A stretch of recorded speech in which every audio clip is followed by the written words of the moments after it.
Good morning বন্ধুরা, সকাল 5টা থেকে আজকে ভিডিওটা চালু করলাম।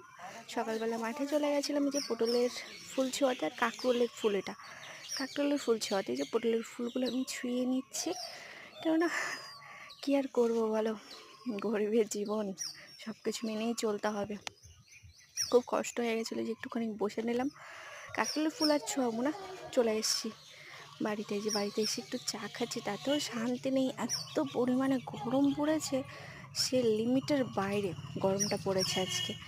এই চা খেতে খেতে রান্নাটাও বসিয়ে দিয়েছি, শান্তিতে একটু যে চা খাবো তারও উপায় নেই, রান্না বসিয়ে দিয়েছি। আর এই উনুনটা যে কী জ্বালিয়েছে, উনুনটা ধরাতে গিয়ে আমার যে কম্বো বেরিয়ে গেছে, পাকা আধ ঘন্টা লেগেছে উনুনটা ধরাতে।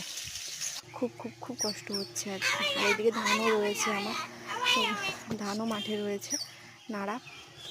ওদের ছেলেকে ভাত দিয়ে দিয়েছে, এখন খেয়ে কমপ্লিট।